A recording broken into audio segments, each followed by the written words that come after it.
Hey everyone, welcome to the first lecture of our government and politics class. Today we are discussing government. Who has the power? First, take whatever you know about US government outside of your head. Place it off to the side, put it in a jar, and watch it wiggle around. As we all just take a step back and make sure we're all aware of what the heck government is. We're all coming from different places. Some of you might have an interest in government. Some of you know a lot already. Some of you intentionally don't want to know anything or have a suspicion of what exactly a high school class can teach you about government. Finally, some of you see this as just another class to get through high school. I get it. My goal is to break down our government system for you. It's a system that is complex with a lot of jargon, but if it's taken apart, you can see how change in a society is made and how to make possibly effective change in your own community.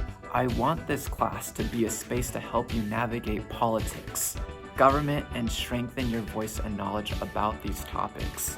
There is a lot of anger and fear and misinformation that spreads due to people's views of government and politics. But I want you to know more than just what's in a shared meme. We do this through context, analysis, and a splash of hope. But every news story can reflect our government and politics. For most people, this talk gets passionate because it gets personal, and it goes back to this question: what does government mean to you? We come from different views about how government has helped us or harmed us and how it could potentially help and harm. We all have a different image of what government is: a building, a person, or people. But what does it do? So, close your eyes.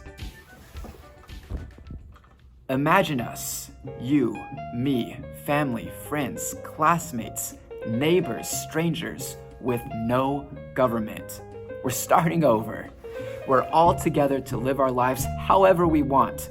Do what you want that makes you happy, sing, dance, clap. Now, when everyone is allowed to live however they want, how quickly does something go wrong? What is it that goes wrong? How long do we get along before someone says, "Ooh, your happiness doesn't look right to me"? And suddenly we have conflict. Suddenly we have one person telling the other, "Well, it's right for me." Well, what gives you the authority to say what's right or wrong? This is how government is born, when a group of people can't get along or fear their safety. Government is a system or a group of people meant to lead or protect a community. I'm gonna pause so we can take a second to just let this soak in. Once again, when people fight and want to agree to certain protections and rules, that's how government is created. Well, that's the nice way of governments being born. But that's hardly ever the case. It's not like people usually go, "You know what? Yeah, let's give ourselves rules and let someone else enforce these rules." This part is what we call politics. Politics are when people differ about two different things: who should govern and what should be governed. What creates conflict and tension and different political parties is people not agreeing about who should hold power and what that power should be used for. Healthcare, taxes, minimum wage, voting rights, food regulations, why do I gotta wear a seatbelt? All of this has been up for debate. And there are 4 different theories about how governments form. Each we can see in history, and they're not exclusive, meaning they can definitely be mixed up. The first is evolutionary theory. Government evolved. It grew from a family unit. Think nomads traveling in packs, most likely family packs with the father and mother being the leaders of that unit. But you can even expand this to say grandchildren as well. The prophet Abraham had an estimated 8 to 13 children, and those children had children, and suddenly we have a flock of people led by Abraham. Once again, evolutionary theory is saying government structure is first seen within families and tribes. Second, force theory. One person or a group forces others to obey them. aka whoever has the deadlier weapon, whoever has the bigger stick is the one in charge. You can find this throughout monarchies, dictatorships, colonizers. They have the army, the more advanced weapon at the time, therefore they are the ones making the rules. Third, divine right theory. Why am I in charge? God told me I was. With the belief in a higher power came the belief of a chosen one, and this goes back to pharaohs, the Chou dynasty's mandate of heaven. With the US, it's all the way to colonizers with manifest destiny, up into Donald Trump and Kanye West today. Finally, number 4, and this is the one we focus on today, especially when it comes to democracy. It is social contract theory.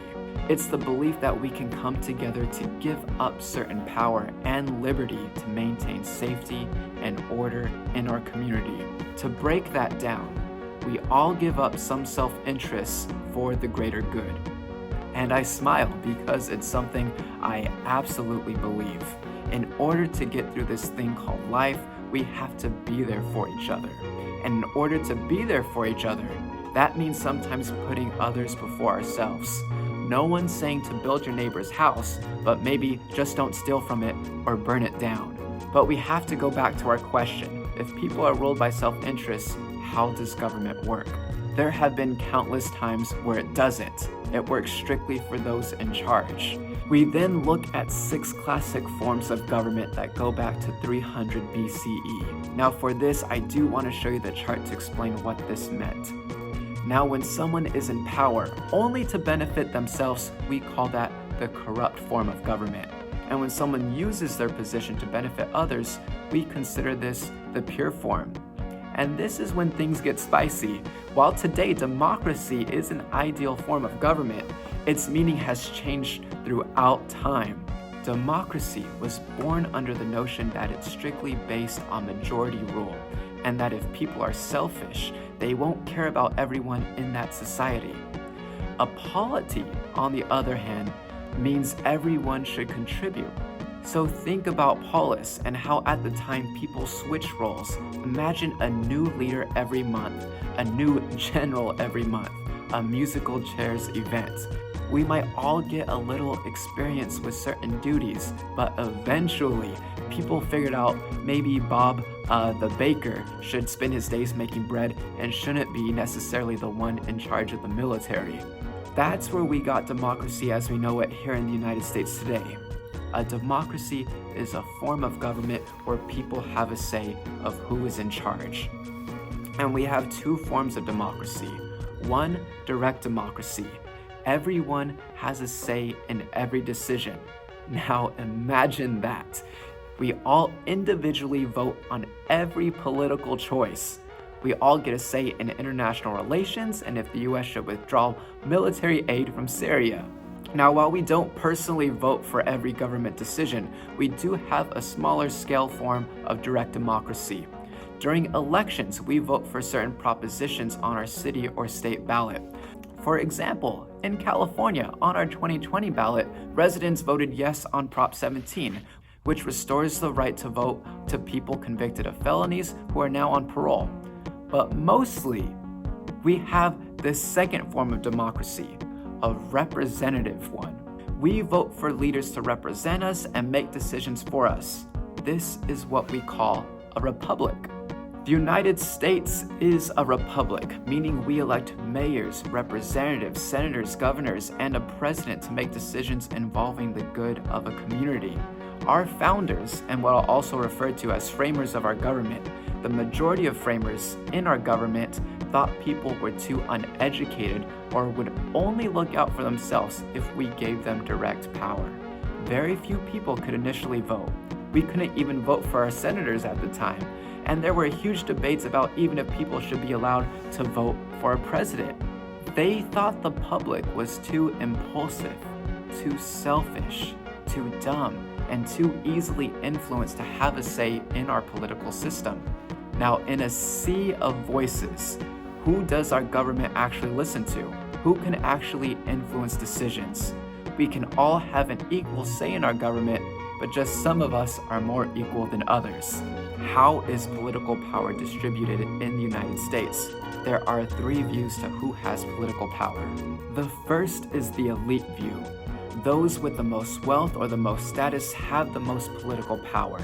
Millionaires, billionaires, corporations, they are the ones that can donate money to any politician. Those with more money can run more ads, convincing the public to take their political side.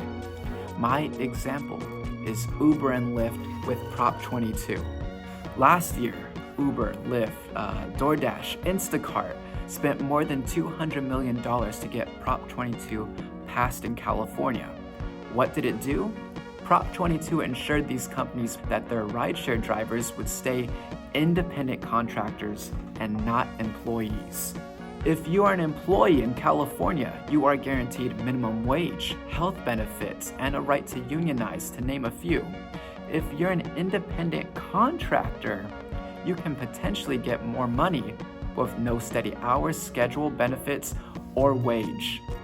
So a yes vote would keep them as independent contractors. A no vote would have said those drivers become actual employees. Prop 22 ended up passing. Uber and Lyft got their way. The elite view could also include status in a society too. Who normally influences culture and what you believe? This is where journalists, celebrities, religious figures, military officials, podcast scientists, and teachers have political power. They may not be as wealthy as Uber, but they have an audience that is on their side. For the past 5 years, Jon Stewart of The Daily Show was using his status to gain attention of the Zadroga Act in Congress. After 9/11, you had first responders day in and day out clean up the wreckage while inhaling toxic fumes. This work led to many first responders having various respiratory diseases and different types of cancer. There was a bill in Congress, the Zadroga Act, to ensure the health care of first responders for the rest of their lives. But some Congress members were against it at the time because they claimed there isn't a direct link between the toxic fumes and the first responders' different types of cancer. And where are they going to get the money for this healthcare? So after a link was proven showing the toxicity of the environment led to those health issues, the bill actually passed in 2011. But the funding was running out just a few years later. And certain Congress members, like Mitch McConnell, refused to renew it because they said they didn't have the funding to do so. Enter Jon Stewart, who brought national attention to this issue and spoke up consistently on behalf of the first responders. This mix of celebrity, firefighters, police officers, EMTs, and journalists led the bill, then being unanimously passed in 2019. Second, the participatory view. This view explains that anyone should be able to participate or vote on any political issue, despite income, education, status, to name a few factors. While not everyone can vote in the United States, I'm looking at you, baby nephew. I don't care about your libertarian views on mask mandates. You can still participate through protests, phone calls, letter writing, and door-to-door canvassing. In this sense, you are politically active. It's the people in numbers putting pressure on our government to make change. For example, the March for Our Lives movement was created and driven by teens who did not have the right to vote.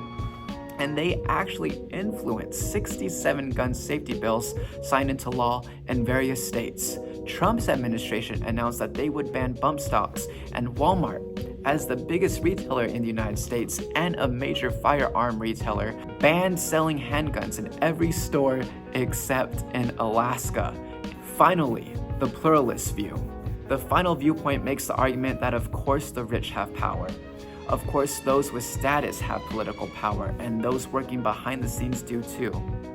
But so can people. The common folk, through voting, protests, and their own money. Now, the pluralist view isn't just saying that people have power, but it's combining the others and saying each group has power at different times. Each group is meant to compete for political power.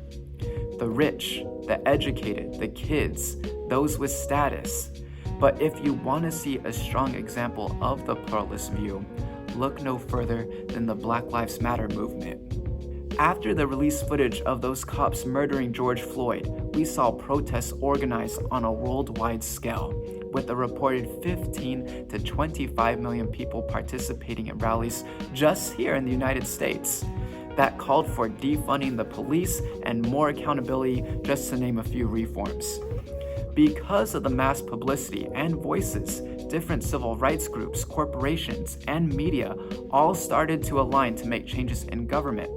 And by June 5th, Minneapolis charged 4 officers in George Floyd's murder, banned chokeholds, and in other cases, like in Georgia, a judge ruled that 3 men would stand trial for the murder of Ahmaud Arbery, happening this October. We saw companies like Apple, Pepsi, Walmart donate, and even the president sign an executive order calling for criminal justice reform through a national database of police misconduct.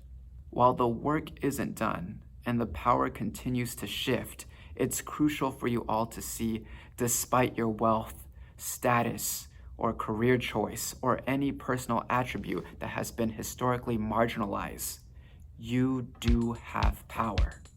So if you believe in a cause that should have government involvement, have hope and fight for it. That's how change is made.